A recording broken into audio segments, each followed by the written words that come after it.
2023.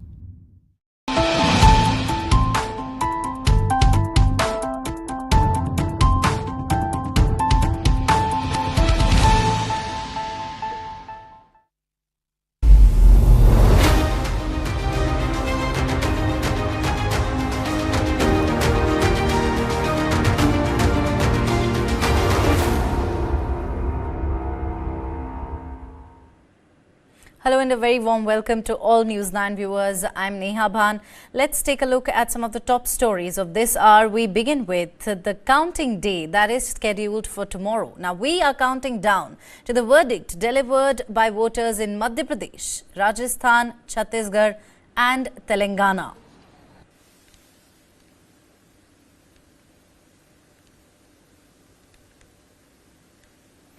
Exit polls have given an edge to the BJP in Madhya Pradesh and Rajasthan and projected a Congress victory in Chhattisgarh and Telangana. Counting of votes polled in Mizoram will be done on Monday. Together, these states send 83 members to the Lok Sabha. The results are thus being closely watched since it will indicate the mood ahead of the 2024 parliamentary polls. Ahead of counting of votes and in view of the close contest projected, different parties have begun taking guard to ensure that their MLAs do not get poached by rivals. For example, the Congress has tasked its troubleshooter and Karnataka Deputy Chief Minister DKS Shivakumar to ensure party MLAs do not get poached. At this point of time, how you are handling, sir? There is a source saying that you have booked resort and you are going to bring the MLAs here to safeguard them. No. I think there is no problem, no threat, anything. We have confidence. Our party will win comfortably. All legislators will be loyal. We know that they are trying to trap. We don't know all information. Our candidates themselves have informed them that they have been approached by the CM directly himself. So we have got information. There a big claim by DK Shivakumar. He alleges KCR is approaching Congress candidates. Meanwhile, in Rajasthan, where others are projected to win a few seats and potentially emerge kingmakers, the BSP has already expelled party leader Sumit Singh Jahaji for participating in anti-party activities.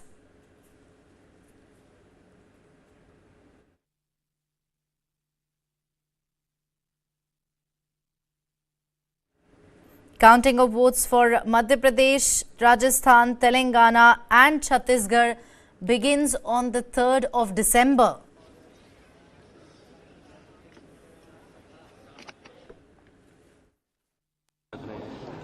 मैं तो पहले राजस्थान के बारे में अगर बताऊं तो राजस्थान को मैं पहले ही बताया था। आपका भी रिप्रेजेंटेटिव एएनआई का जो रिप्रेजेंटेटिव है उधर भी मेरे मुलाकात बहुत बार हुआ था। एएनआई को भी मैंने बताया था, बाकी सब लोगों को भी बताया था। राजस्थान में हम शानदार जीत हासिल कर रहे हैं। तो अभी तो आपका एग्जिट पोल भी वही दिखा रहे हैं और मुझे पहले से भी मेरा विश्वास था, आज भी विश्वास है। राजस्थान में हम बहुत बड़ी मार्जिन से जीत रहे हैं और बाकी मध्य प्रदेश छत्तीसगढ़ में भी हमारा परफॉर्म, मध्य प्रदेश में तो उधर भी अच्छा बहुत बढ़िया जीत होगा।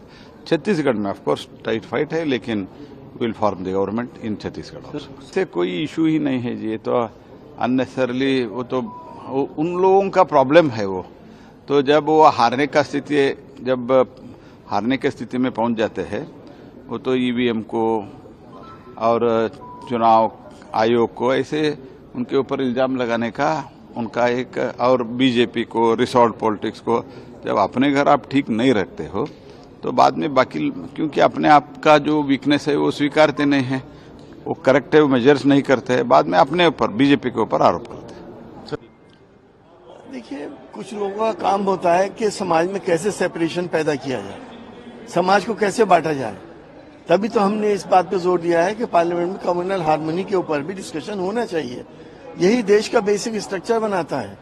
अगर यही खत्म हो गया तो देश बचेगा क्या? ये टेंटेटिव नतीजे हैं और मैं इस पे बहुत ज्यादा बिलीव नहीं करता। 5-6 सर्वे हुए हैं, सबके नतीजे अलग अलग हैं, आप खुद सोच लिए। ये तो कल सबको मालूम हो ही जाएगा क्या होना। मुझे पूरी उम्मीद है कि इंडिया अलायंस ही उभर के आएगा। लोग त्रस्त हो चुके हैं। देखिए, मेरा पूरा विश्वास है कि राजस्थान में हमारी सरकार बनने वाली है। मैंने खुद वहां पे बहुत समय बिताया है। मैंने खुद देखा है कि जमीनी सच्चाई क्या है, और मेरा पूरा विश्वास है कि कल हमारी सरकार राजस्थान के लोगों का पूरा समर्थन मिलेगा, आशीर्वाद मिलेगा। देखिए, भाजपा से हम विभिन्न प्रकार की बातें हम सुन रहे हैं। अगर उनको इतना ही आत्मविश्वास है अपनी जीत पर, तो इस प्रकार की बेबुनियाद बातें रिजॉर्ट पॉलिटिक्स की क्यों कर रहे हैं? क्यों उनके जो विधानसभा के नेता हैं राठौर जी, उनको क्यों चिट्ठी लिखनी पड़ रही है निर्वाचन आयोग को? तो ये पहले से ही एक बहाना बना रहे हैं। उनमें जो उनके चेहरों पे किसी प्रकार की आत्मविश्वास नहीं झलकती, जबकि आपने देखा कि आदरणीय गहलोत साहब जी हो, आदरणीय डोटासरा जी हो, आदरणीय सचिन पायलट जी हो, पहले दिन से बोल रहे हैं कि पूर्ण बहुमत से हमारी सरकार बनने वाली है। देखिए, मैं ओवरऑल मुझे लगता है कि इन 5 विधानसभा निर्वाचन से विरोधी शक्ति को बहुत ताकत मिला है, इंडिया अलायंस को बहुत ताकत मिला है, और कल एक बहुत ही अच्छा एक महत्वपूर्ण कड़ी होगी इंडिया अलायंस के लिए 2024 के निर्वाचन के लिए। और कल के विधानसभा निर्वाचन के रिजल्ट्स के बाद, नतीजों के बाद एक मोमेंटम मिलेगा, एक बहुत महत्वपूर्ण मोमेंटम मिलेगा, एक गति मिलेगी, और उसको आगे लेते हुए इंडिया अलायंस को और हमको काम करना है, आगे का रास्ता तैयार करना है।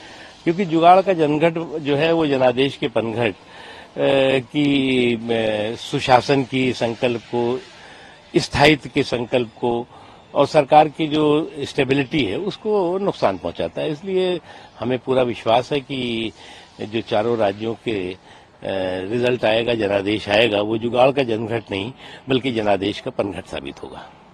देखिए, भारतीय जनता पार्टी ने जो पिछले 9 वर्ष में आंतरिक समस्याओं को लेकर के, बाह्य समस्याओं को लेकर के, देश के मान सम्मान स्वाभिमान को बढ़ाने के लिए, गांव के लिए, गरीब के लिए, किसान के लिए, मजदूर के लिए, महिला सशक्तिकरण के लिए जो अनेक काम किए हैं, और लोगों के पास सीधा सीधा उसका लाभ पहुंच रहा है, जिसके कारण से लोग भाजपा के प्रति विश्वास बढ़ा है, और लोग ये सोचने लगे कि मोदी है तो गारंटी है। ये लोगों को लग रहा है। इस आधार पर हमारा पूर्ण विश्वास है कि कल जब चारों विधानसभाओं के चुनाव परिणाम आएंगे तो सभी विधानसभाओं में, चाहे मध्य प्रदेश हो, चाहे राजस्थान हो, चाहे छत्तीसगढ़ हो, चाहे तेलंगाना हो, चारों प्रदेशों में भारतीय जनता पार्टी की सरकार बनेगी, और हम इन चारों प्रदेश में एक परिवर्तन का युग ला करके दिखाएंगे। देखिए, ये जो मतदान प्रक्रिया है इसमें जो प्रदूषण है, इसकी आधारशिला तो कांग्रेस ने ही रखी थी, और देशवासियों को शायद मालूम नहीं होगा कि इनके जो पहले प्रथम शिक्षा मंत्री थे खान साहब, तो वो रामपुर से चुनाव लड़ रहे थे और वो चुनाव हार रहे थे। तो तत्कालीन प्रधानमंत्री द्वारा मुख्यमंत्री वहाँ के उत्तर प्रदेश के थे पंत साहब, उनको आदेशित किया कि मुझे उनकी जीत चाहिए कि किसी कीमत पर।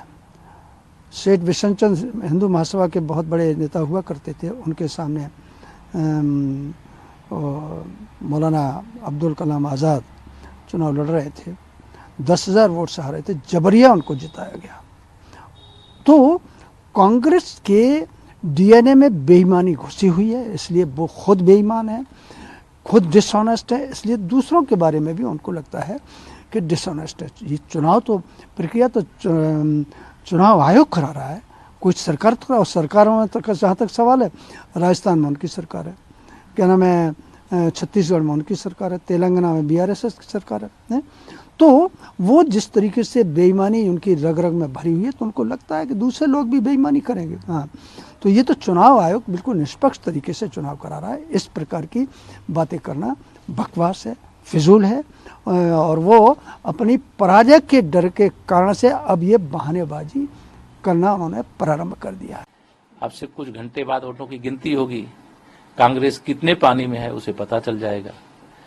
देश माननीय नरेंद्र मोदी जी के नेतृत्व में मजबूती से आगे बढ़ रहा है और भारतीय जनता पार्टी की विचारधारा ही श्रेष्ठतम विचारधारा है। यह देश के समर्थन से संदेश भी लगातार देने का काम हुआ है। इसलिए कांग्रेस को मुंगेरीलाल के हसीन सपने कल तक देखते रहने चाहिए। जब रिजल्ट आएगा तो कहेंगे कि ईवीएम गड़बड़ हो गई। विशेष तौर से मध्य प्रदेश, राजस्थान, छत्तीसगढ़ के लिए खुशियों का दिन होगा, विकास के शुरुआत का दिन होगा, कमल के फूल का दिन होगा और यह तीनों राज्यों में भारतीय जनता पार्टी पूरे बहुमत के साथ अपनी सरकार बनाएगी। The Election Commission has deferred the counting of votes for the Mizoram Assembly polls by 1 day to the 4th of December. Now, this decision followed pressure from political parties, the church and civil societies urging the Commission not to conduct counting on Sunday, a day of veneration for Christians in Mizoram. The Commission received several representations requesting a change in the counting date due to its special significance for the people of Mizoram. Mizoram NGO Coordination Committee organized a public gathering condemning the Sunday counting and urging the Election Commission to reschedule it to a weekday. Civil societies described the decision as a divine intervention, expressing happiness and attributing it to sincere prayers. The counting will now take place on the 4th of December beginning at 8 a.m. in all 13 counting centers and 40 counting halls across Mizoram, involving over 4,000 counting personnel and 399 EVM tables, along with 56 postal ballot tables. In the Mizoram polls, there was disagreement among the various agencies regarding the leading party between the Mizo National Front and Zoram People's Movement. But unanimous consensus existed that the Congress party secured the third position in the race for forming the government. Notably, the India Today My Axis India poll stood out by providing a decisive mandate favouring ZPM in the 40-member House. The prospect of a hung house looms large should the election results fail to produce a clear majority. Right on your screens. Now, such an outcome would mark a significant turning point in the state's political history, introducing a new and challenging dynamic for the formation of the government. It's also Mizoram is a Christian state in which, on Sunday it's a church day for all of us. Counting votes on Sunday will be a big problem for many of the churchgoers and even the ones who are not going to the church, because 90% of the activities stop on Sunday. So it is a very welcome decision from the ECI, and this is not unprecedented because 2013, if you look back 10 years ago, the ECI, they have already issued the polling day as well as the counting day, which after the request from the political parties and all the NGOs and the churches, they had already shifted the dates. That was 10 years back. They are doing it again. So I'm very happy because anyway, the vote will never change, It's only the day. Now, the results for the important assembly elections will in fact be out tomorrow. 4 crucial states, Madhya Pradesh, Rajasthan, Telangana and Chhattisgarh. It will be clear as to who's going to form the government in these 4 states. Stay tuned to News 9 for the accurate results. चलो जी, कौनी मिले vote जी। गाली भड़काने वाली speech हो रही है।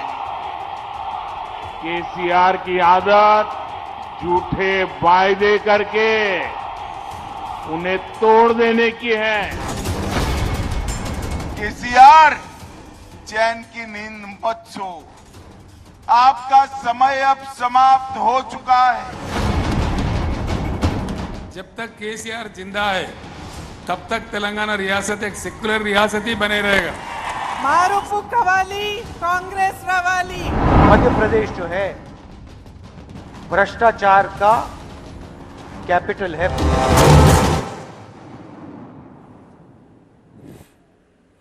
Moving on now, with tensions flaring up at the Nagarjuna Sagar Dam located at the border between Andhra Pradesh and Telangana, the central government has stepped in and called upon the Central Reserve Police Force to take over the security at the dam.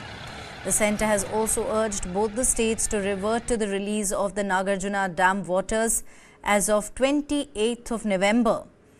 Tensions flared up just hours before Telangana went to polls on the 30th of November. The authorities in Andhra Pradesh took charge of the Nagarjuna Sagar Dam and began releasing water into the state. Nearly 700 officers from the Andhra Pradesh police stormed into the dam premises and opened the right canal to release 500 cusecs of Krishna River water per hour. Telangana Chief Secretary A. Shanti Kumari said that by forcibly taking over the dam and its operations, Andhra Pradesh had created a law and order issue, especially at a time when the entire state administration was busy in conducting the assembly elections. Andhra Pradesh Irrigation Minister Ambatti Rambabu has, however, said that the state only took the water that belongs to it as per the treaty between Andhra Pradesh and Telangana. The Lok Sabha Ethics Committee will be tabling its report in the Parliament in the Mahua Moitra cash per query case on the 4th of December, which is the first day of the winter session of the Parliament. The report adopted by the committee earlier this month proposes the expulsion of the TMC MP Moitra from the Lok Sabha. 6 members of the ethics panel supported the report on the charge against TMC MP Mahua Moitra, while 4 members had opposed it. Lok Sabha Speaker Om Birla had ordered the ethics panel inquiry against Moitra based on a complaint from BJP MP Nishikant Dubey. Dubey had accused the TMC leader of taking a bribe from businessman Darshan Hiranandani for asking questions in Parliament. Now, opposition members have termed the report a fixed match and said that the complaint filed by Nishikant Dubey was not supported by even a shred of evidence. Leader of the Congress party in the Parliament, Adhir Ranjan Chaudhary, has written a letter to the Lok Sabha Speaker on the issue of proceedings of the Ethics Committee. He asked for a review and recasting of the rules and processes that relate to the functioning of the committee. Mahua Moitra can be expelled only if the House votes in favour of the panel's recommendations. Now, the winter session of Parliament begins on Monday and is scheduled to continue till the 22nd of December. Now, the Indian Space Research Organisation has informed that the Solar Wind Ion Spectrometer, the second instrument in the Aditya Solar Wind Particle Experiment of its maiden solar mission Aditya L1, is operational. The Solar Wind Ion Spectrometer, the second instrument in the Aditya Solar Wind Particle Experiment payload, is operational. The histogram illustrates the energy variations in proton and alpha particle counts captured by SWIS over 2 days. According to ISRO, a sample energy histogram acquired from one of the sensors over 2 days in November 2023 illustrates variations in proton H+ and alpha particle He2+ counts. Now, these variations were recorded with nominal integration time, providing a comprehensive snapshot of solar wind behavior. The directional capabilities of SWIS enable precise measurements of solar wind protons and alphas, contributing significantly to addressing long-standing questions about solar wind properties, underlying processes and their impact on Earth. The SWIS instrument was activated on the 2nd of November 2023 and has exhibited optimal performance. As per a statement issued by ISRO, the Aditya Solar Wind Particle Experiment payload on board India's Aditya L1 satellite is performing normally. SPEX comprises two cutting-edge instruments, the Solar Wind Ion Spectrometer, also called SWIS, and STEPS, which is suprathermal and energetic particle spectrometer.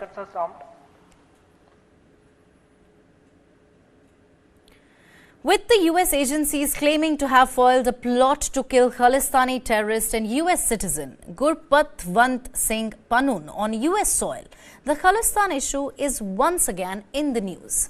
While the issue is a non-issue in India, with only a handful of people supporting the Khalistan cause, Khalistan does remain a plot with which international actors look to target India and its sovereignty and territorial integrity. A propaganda article has been published by the New York Times, certainly not the first, which presents the Khalistan cause to be something rooted in Sikhism.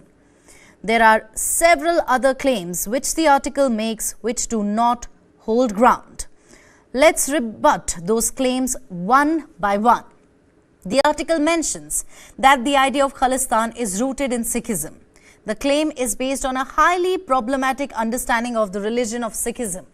Sikhism as an ideology teaches about being devoted to God and considering all humans as equal, irrespective of their caste, creed and gender. Nowhere does Sikhism talk of a separate homeland for Sikhs based on their religion. In fact, even the present-day state of Punjab in India came into being on the basis of Punjabi language and not on the basis of religion. Let's now look at the second claim. The article suggests that a political angle to the religion of Sikhism was given by 10th Sikh Guru Gobind Singh, who espoused the idea of Sikh rule. The article says this was done by the Guru as a remedy for decades of misrule under the Mughal dynasty. While Guru Gobind Singh did espouse the idea of Sikh rule, it was not because of misrule under the Mughals, but because of the persecution faced by the people at the hands of Mughal forces. This persecution was faced by both the Hindus and the Sikhs who resided in the northwestern region of erstwhile India. The idea behind Sikh rule was to establish law and order in the region and protect the residents, mostly Sikhs and Hindus, from persecution. The article further reads that the carving of Khalistan from India is opposed by the Modi government, another case of the author having no knowledge of history. Each and every government in India has opposed the idea of Khalistan. Former Prime Minister Indira Gandhi ordered the Operation Blue Star and even eventually lost her life as she stood against the creation of Khalistan. The idea and creation of Khalistan is opposed by India irrespective of the government in power. Now the article refers to Gurpatwant Singh Panun and Hardeep Singh Nijjar as insurgents, militants and separatists. Not once, not even once, ladies and gentlemen, has the word terrorist been used to call these people out for what they really are. Panun had just a few days back issued an open threat to those travelling from Air India planes, and yet the Western nations do not see it as terrorism. These kind of propaganda pieces are slowly becoming common, coming from international newspapers, while the Indian government remains completely opposed to the idea of Khalistan. Indian government has repeatedly asserted that any failure by foreign government to tackle Sikh separatism would be an obstacle to good relations with the country. Moving on now, a Reuters report citing an undisclosed Ukrainian source said that Ukraine's domestic intelligence agency set off explosives on a Russian railway line deep in Siberia, the second attack this week on military supply routes in the region. These actions indicate Kyiv's capacity for sabotage in Russia and disrupting logistics far from the front lines of Moscow's ongoing 21-month-old war in Ukraine. The explosives were allegedly detonated as a freight train crossed the Chertow Bridge in Siberia's Buryatia region, situated thousands of kilometers from Ukraine. A day earlier, an attack on a nearby tunnel led to trains being diverted to a backup railway line. The Ukrainian source attributing both operations to the Security Service of Ukraine shared a similar damage assessment, referencing Russian telegram channels. Now, Reuters was unable to independently verify the information or ascertain if the route is used for military supplies, but noted that Russian railways also declined to comment on the latest incident.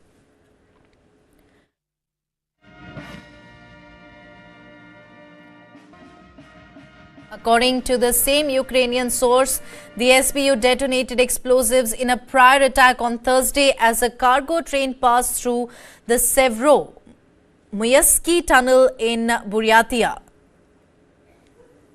Russian investigators reportedly labeled this earlier incident a terrorist attack by unidentified individuals.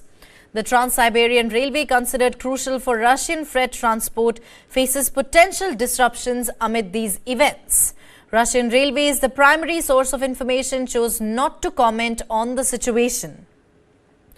A Russian industry source choosing to remain anonymous mentioned that the backup route was operational and in use by freight carrying trains on Friday afternoon.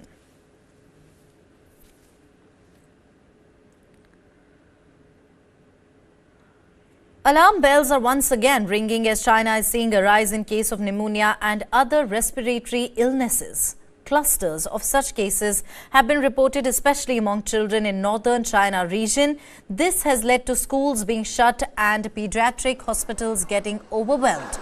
But the Chinese authorities, on being inquired by the World Health Organization, have said that the spike in such cases is linked to lifting of the COVID-19 related restrictions, and there is no reason to be alarmed. They have also said that the spike in cases is not caused by any unknown or strange pathogen. They say the respiratory illness is being caused by a known bacteria, Mycoplasma pneumonia. It's a bacteria which usually affects young children.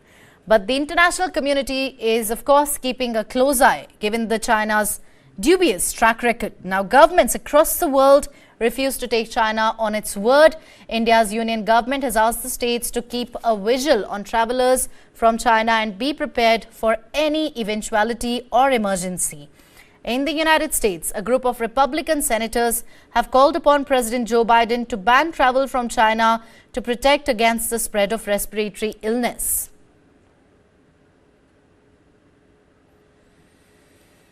The U.S. House of Representatives voted 311 to 114 to expel Republican George Santos, ending his brief career due to criminal corruption charges and campaign fund misuse. Santos, facing revelations of lies about his past and a federal indictment, became the sixth member expelled from the House and the first without fighting for the Confederacy or being convicted of a crime. Following the vote, Santos expressed defiance, stating he no longer had to answer questions and expressing discontent with the institution. New York Governor Kathy Hochul has 10 days to call a special election for Santos' seat, expected to take place 70 to 80 days from the proclamation. Santos had admitted to fabricating parts of his biography and faced federal charges of laundering campaign funds and defrauding donors, to which he pleaded not guilty. The expulsion followed a scathing House Ethics Committee report revealing campaign money spent on spa treatments, luxury retail, and an explicit online platform.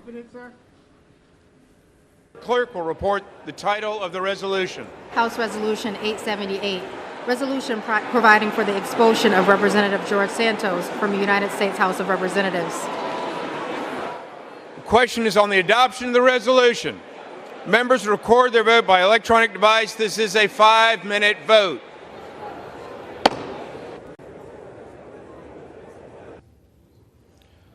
On this vote, the yeas are 311, the nays are 114, with 2 recorded as present. 2/3 voting in the affirmative, the resolution is adopted, and a motion to reconsider is laid upon the table. The clerk will notify the Governor of the State of New York of the action of the House. Under Clause 5D of Rule 20, the Chair announces to the House that in light of the expulsion of the gentleman from New York, Mr. Santos, the whole number of the House is now 434.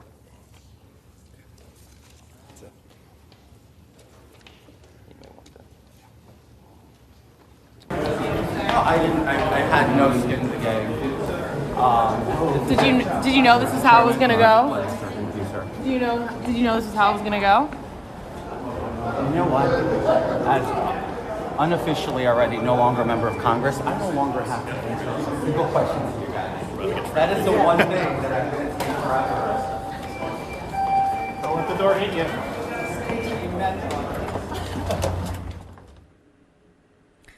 Buckingham Palace is reportedly considering legal action over the naming of two royals in a resurfaced racism row within the royal family. The issue gained traction after King Charles and Catherine, Princess of Wales, were reportedly identified in the Dutch version of Omid Scobie's book Endgame as the individuals discussing Prince Archie's skin color. The palace is said to be exploring all options in response to these developments. When questioned by the BBC regarding reports of potential legal proceedings, a palace spokesperson stated, and I quote, "We're exploring all options," unquote. During his Talk TV show on Wednesday, journalist Piers Morgan also revealed the names of the royals mentioned in the now pulled and pulpit translated version of Scobie's book. Scobie, on the other side, claimed he did not know how the Dutch translation of the book included the names. He swore, quote-unquote, on his life that the naming was not a stunt. He asserted that a full investigation was underway to determine how the names were included, adding that the English version, and I quote, "I wrote the book I edited, did not have names in it," unquote.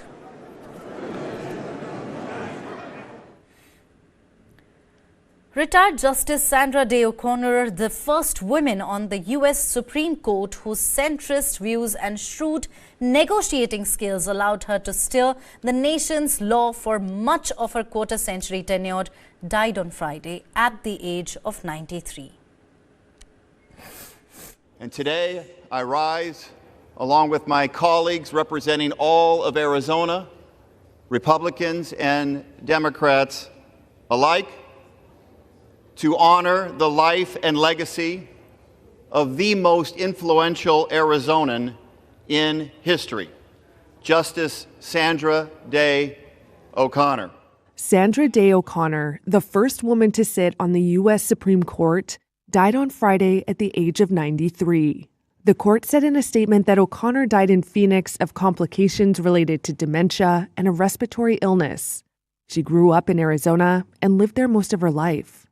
O'Connor was sworn in as the first female Supreme Court justice in 1981, an appointee of then Republican President Ronald Reagan.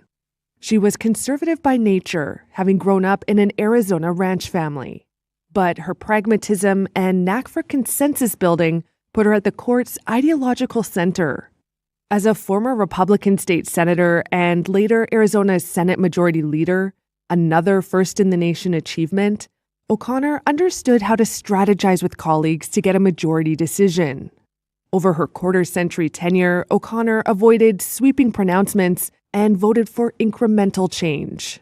And over time, her views became more liberal. She was a pivotal vote on some of the most contentious issues of her era, including preserving a woman's right to abortion and upholding affirmative action on college campuses. O'Connor once compared her tenure to walking on wet cement, saying, "Every opinion you offer, you've left a footprint." She retired from the court in 2006, replaced by the more ideologically rigid conservative Justice Samuel Alito. After retirement, she dedicated herself to improving civics education. In 2009, former Democratic President Barack Obama presented O'Connor with the Presidential Medal of Freedom, the highest civilian honor a president can give. The U.S. National Highway Traffic Safety Administration said on Friday that it is opening an investigation into 73,000 Chevrolet Volt plug-in hybrid cars. This over reports of abrupt loss of power, failures to restart, and other issues. Chevrolet's plug-in hybrid Volt, a favorite among consumers after it debuted back in 2010, is now under investigation by U.S. auto regulators for alleged incidents involving loss of power, failures to restart, and other issues. The National Highway Traffic Safety Administration said it was looking into 73,000 Volts, model years 2016 through 2019, after 61 complaints tied to the Battery Energy Control Module, or BECM, which manages the charging and use of the hybrid battery. Some said there was little to no warning before the loss of operating power or reduced power mode occurred. Parent company General Motors previously issued a technical service bulletin saying if vehicles fail to restart, the BECM may need to be replaced and reprogrammed. That's according to NHTSA, which added that GM has not issued any recalls. Some owners have told NHTSA they have waited months or been unable to get replacement battery modules after experiencing the issue. An owner in Los Angeles said the Volt, quote, suddenly and unexpectedly lost propulsion while driving, adding that the vehicle is no longer able to turn on or drive. Another said the Volt would not drive more than 35 miles per hour on the highway and that it randomly stopped driving when in electric mode. The automaker did not immediately comment on the investigation. The Volt topped Consumer Reports' annual owner satisfaction survey in both 2011 and 2012.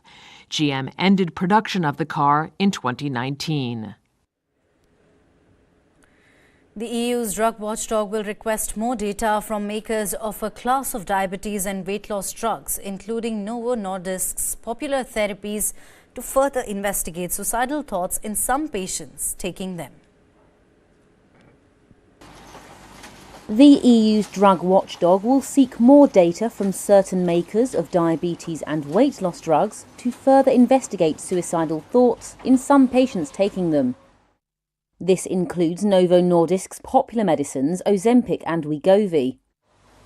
On Friday, the European Medicines Agency said in a statement that while at this point no conclusion can be drawn on a causal association, there are several issues that still need to be clarified.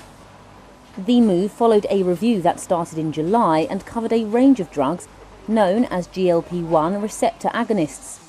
This type of drug triggers a feeling of fullness after eating and slow gastric emptying, and includes Eli Lilly's Trulicity, Sanofi's Suliqua, and Novo's Saxenda. The EMA had initially received reports from the Icelandic Medicines Agency based on 2 cases involving an active ingredient in Saxenda and 1 case involving an active ingredient in Ozempic and Wegovy. The review was also based on at least 170 case reports from Vigilance, a system to register suspected adverse reactions to medicines. Separately, Reuters reported in September that the US Food and Drug Administration had received 265 reports of suicidal thoughts or behaviour in patients taking GLP-1 medication between 2010 and June 2023. The FDA said at the time it was reviewing such reports to decide on what action, if any, to take. Issues of suicidal thoughts have hobbled previous attempts by the drug industry to develop lucrative weight loss drugs. But obesity experts have said that reduced calorie intake as a result of strict dieting or gastric surgery can also lead to depression in rare cases. The EMA's move marked the first major global regulator to provide an update on such reviews of these drugs. The Watchdog's Risk Assessment Committee, which monitors drugs' side effects, will return to the topic in April 2024. Now, Logan Sargent completed the 2024 Formula One starting grid on Friday, with the 22-year-old US driver securing a second season alongside Alex Albon in an unchanged lineup at Williams. The American, who scored 1 point in his rookie season this year, had been the only remaining uncertainty, with all other drivers confirmed. The decision to retain Sargent also meant there will be no driver change on the grid from the end of one season to the start of the next, a rarity in the history of Grand Prix racing. Former champions Williams finished the season 7th overall this year, moving up from 10th and last in the previous campaign. Sargent, despite being outqualified 22-0 by experienced Thai Albon, achieved several milestones, including being the first US driver in 30 years to score a point and first since 1987 to start a home Grand Prix in the top 10.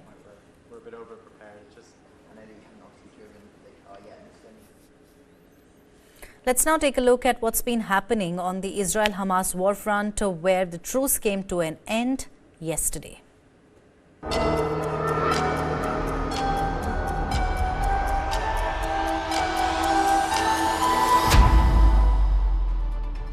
The following content may contain visuals that are disturbing, graphic, or sensitive in nature. Viewer discretion is advised. This material is intended for mature audiences and may not be suitable for all viewers. Please exercise caution while watching, and if you find such content distressing, we recommend discontinuing viewing. This disclaimer is provided to ensure awareness and to prioritize viewer well-being. The war between Israel and Hamas has now entered its 57th day. Let's get you the latest update from the war front. Israel has pounded Gaza since resumption of the fighting.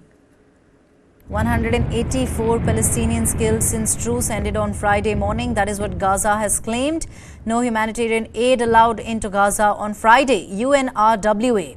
Rafah crossing to remain open on Saturday is what Gaza has said. Gaza, most dangerous place in the world to be a child, according to UNICEF. UN regrets resumption of hostilities, calls situation catastrophic.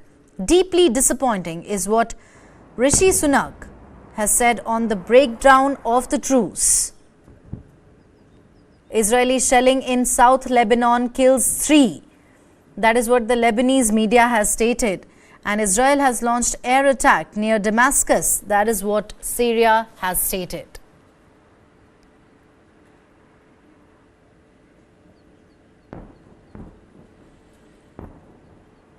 As the truce between Israel and Hamas came to an abrupt end rather, flares fell over Gaza on Friday night as Israel's warplanes returned to pound the Gaza Strip. Within a few hours of the truce expiring, Gaza officials reported that 184 Palestinians were killed since the truce ended on Friday morning, while dozens of others were wounded in airstrikes. Israel and Hamas accused each other of not abiding by the negotiations. Meanwhile, the White House stated that Hamas had failed to produce a new list of hostages to release, preventing an extension of the truce.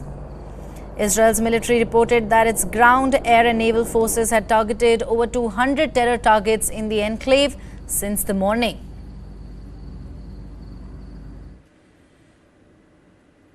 Israeli army released a video on Friday set to show airstrikes on various Hamas targets in Gaza. Israeli army said it has struck 200 targets in the north and south of Gaza, including Khan Yunis and Rafah, since the morning. Eastern areas of Khan Yunis in southern Gaza came under intensive bombardment as the deadline lapsed shortly after dawn, with columns of smoke rising into the sky. In the north of the enclave, previously the main war zone, huge plumes of smoke rose above the ruins seen from across the fence in Israel. Since the Israel-Hamas war began, Israel has been pounding Gaza, killing more than 15,000 people. This is according to the Gaza Health Ministry. While Israel takes pride in its technological prowess, there is a report in The Guardian that shows how Israel has been using artificial intelligence to target Hamas. Guardian reveals details on artificial intelligence target creation platform The Gospel. IDF using an AI-based system called Hebsora, that is what the report claims. It was being used to produce targets at a fast pace, according to The Guardian. Israeli Defense Forces targeting processes confirmed the existence of the Gospel. That is what the report says, used to produce automated recommendation for attacking targets, as per the report. The report further states Target Division helped IDF build database of 30,000 and 40,000 suspects. Target Division powered by AI capabilities. That is what the report says. It produces vast amounts of data more effectively than any human, quote unquote. 100 targets a day generated during Israel's war with Hamas in 2021. It was an 11-day war. Remember, ladies and gentlemen, this too is according to reports, and it claims this machine produces 100 targets a day as compared to 50 earlier. What forms of data are ingested into the gospel is not known, according to reports. Now, experts are skeptical that artificial intelligence-based systems reduced civilian harm. The experts have now questioned. According to report, the gospel had allowed IDF to run mass assassination factory. That is what the report claims.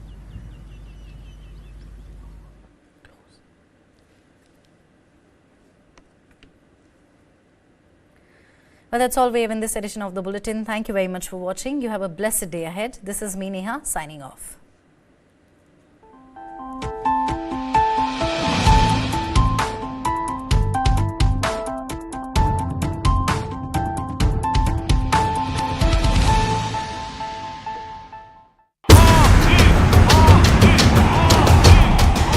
चलो जी, कोनी मिले vote जी।